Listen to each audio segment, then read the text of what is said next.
સીતારામને જય શ્રી કૃષ્ણ બધાને. કેમ છો? મજામાં? તો આજે અત્યારે સાંબો બનાવવાનો છે. તો જો સાંબા માટે મેં પહેલાં તેલ મૂક્યું, એમાં લીમડો, આ મરચાં ને આદુ,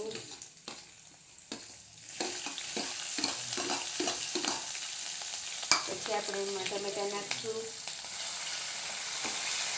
રાત્રે છે ને સાંબો ખાવાની મજા આવે, અને સાંબો છે એ જમવામાં પચવામાં હળવો ફોરો, એટલે હજે સાંબો બનાવવાનો છે અને સાંબો વઘારવાનો છે. તો હું સાંબો બનાવું છું. જો આ બાજુ રીંગણા ટમેટાનું શાક તો બની ગયું છે.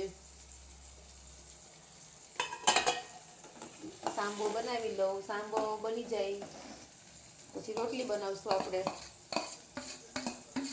આ બટેટા છે સાંબામાં, જ્યાં સુધારીને એકદમ ટમેટા અને બટેટા એવું બધું નાખીએ એટલે વેજીટેબલ મજા આવે ખાવાની, નાખેલા બધા.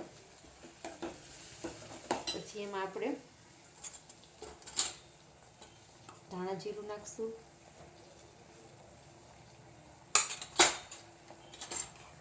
અને ચટણી,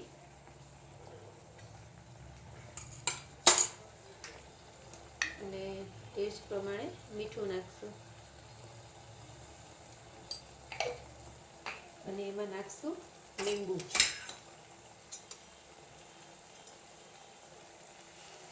નાખશું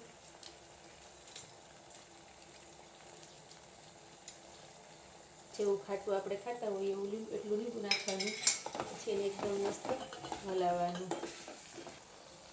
જો આપણું શાકભાજી ચડવા આપ્યું છે તો આપણે થોડુંક પાણી નાખી દઈશું, અને પછી એને ચડવા દઈશું. તો આપણું પાણી એકદમ ઉકળી ગયું છે. તો હવે આપણે એમાં સાંબારને ધોઈ અને સાંબો ઓળી દેવું. સાંબો અને ઓળી દીધો છે. હવે આને એકદમ ચડવા દેશું આપણે.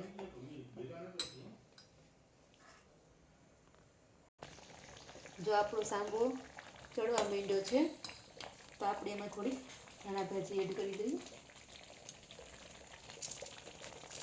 અત્યારે શિયાળામાં ધાણા ભાજી બહુ મસ્ત આવતી હોય, એટલે મજા આવે બધી વસ્તુમાં નાખીને ખાવાની. તો આ જો આપણો સાંબો તૈયાર થાય છે.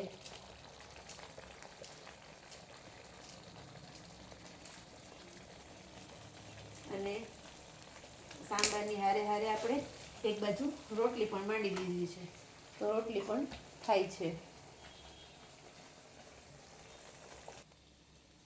તો આપણો સાંબો બનીને તૈયાર થઈ ગયો છે.